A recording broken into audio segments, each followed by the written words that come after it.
কথায় বলে ঘরের শত্রু বিভীষণ।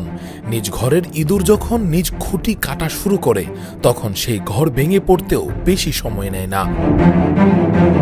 ইহুদি একজন নারী ইসলাম ধর্ম গ্রহণ করেছেন, যার মাথায় হিজাব, মুখে শিয়া মতের ইসলাম। এই দৃশ্য স্বভাবতই সবাইকে আন্দোলিত করেছিল। উচ্ছ্বাসিত হয়ে তাকে গ্রহণ করল ইরানের সাধারণ মানুষ। শাসক গোষ্ঠী কাছে টেনে নিলেন। ফলাফল, সেই নারী আজ মধ্যপ্রাচ্যের প্রভাবশালী দেশটিকে এক অপ্রস্তুত যুদ্ধে অবতীর্ণ করলেন, যেখানে যুদ্ধ শুরুই হলো ইরানের বড় বড় সামরিক কর্মকর্তাদেরকে খতম করে। ইরান যখন মিসাইল, ইউরেনিয়াম প্রস্তুতে ঘাম জড়াচ্ছিল, ইসরায়েল তখন অনেকটা আয়েশি কায়দায় গুপ্তচর বৃত্তি চালাচ্ছিল, যা শুরুতেই ইরানকে বড় ধরনের ধাক্কা দেয়। বলা হচ্ছে ইতিহাসের অন্যতম চৌকস গুপ্তচর বৃত্তি হয়ে থাকবে ক্যাথরিন পেরেজ সাকদামের ইরান অভিযান। ও হ্যাঁ, যে ধুরন্ধর নারীর কথা বলছিলাম তিনি হলেন ক্যাথরিন পেরেজ সাকদাম। ইসলামের মূল্যবোধ আর শিক্ষা নেয়ার মুখোশে সম্পর্ক করেছেন ইরান সরকারের সর্বোচ্চ পর্যায়ের সাথে, আর সেটা সুযোগ মতো পাচার করেছেন ইসরায়েলি গোয়েন্দা বাহিনীর হাতে। জাতি হিসেবে তিনি একজন ফরাসি নাগরিক, জন্মসূত্রে ইহুদি, পড়াশোনা লন্ডন স্কুল অব ইকোনমিক্সে। রাজনীতিতে ছিলেন বামপন্থী মার্ক্সবাদী চিন্তাধারার বিশ্বাসী।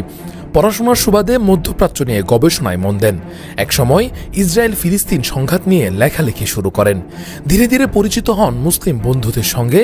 সেখান থেকেই দাবি করেন তিনি ইসলাম গ্রহণ করেছেন। 2013 সালের ঘোষণা দেন তিনি শিয়া মুসলমান।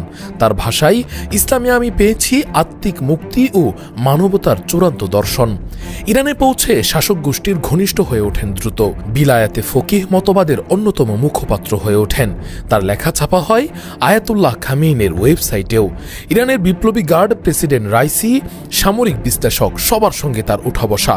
তাকে দেখা যায় সামরিক আলোচনার টিভি অনুষ্ঠানেও।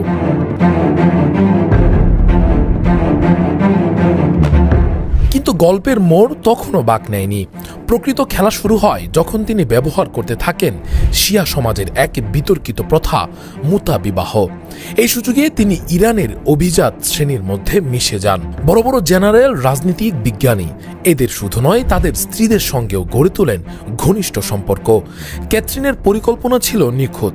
স্ত্রীদের কাছ থেকে স্বামীর দৈনন্দিন জীবন, চলাফেরা, নিরাপত্তা, এমনকি গোপন বৈঠকের তথ্য পর্যন্ত বের করে আনতেন তিনি। আর সেই সব তথ্য সরাসরি চলে যেত মোসাদের হাতে। ইরানের শীর্ষ পর্যায়ের বৈজ্ঞানিক, সামরিক কর্মকর্তা, রকেট ইঞ্জিনিয়ারদের টার্গেট কিলিং শুরু হয় একের পর এক। প্রত্যেকেই খতম হচ্ছেন নিখুঁতভাবে। তদন্তে উঠে আসে একটা অদ্ভুত মিল। তাদের সবার স্ত্রীরাই ক্যাথরিন সাকদামের পরিচিত। যুদ্ধের ময়দানে মিসাইল ও ইউরেনিয়াম নিয়ে ব্যস্ত ইরান তখন উপলব্ধি করে তাদের ঘরের ভেতরেই ছিল একজন বিধ্বংসী গুপ্তচর। পরিস্থিতি টের পেয়ে ক্যাথরিন চুপি চুপি ইরান ছেড়ে পালিয়ে যান, ফিরে যান ফ্রান্সে। সেখানে এক সাক্ষাৎকারে নিজের মুখেই ফাঁস করেন সবকিছু। তার কথা, ইসলাম গ্রহণ, শিয়া আদর্শ, ধর্মীয় লেখালেখি সবই ছিল তার একটি ছদ্মবেশ, একটি রাজনৈতিক অপারেশন। বিশ্লেষকরা বলছেন ইতিহাসের সম্ভবত সবচেয়ে সাহসী, ধুরন্ধর এবং ভয়ঙ্কর স্পাই মিশনগুলোর একটি পরিচালনা করেছেন এই ক্যাথরিন পেরেজ সাকদাম। ইরানের সর্বোচ্চ পর্যায়ে ঢুকে দিয়ে গেছেন এমন এক ধাক্কা যার রেশ বহুদিন থাকবে। এই ঘটনা আবারও প্রমাণ করল, সব যুদ্ধ হয় না বন্দুক দিয়ে, অনেক যুদ্ধ হয় ভিতর থেকে, ভালোবাসা, আস্থা আর বিশ্বাসকে অস্ত্র করে।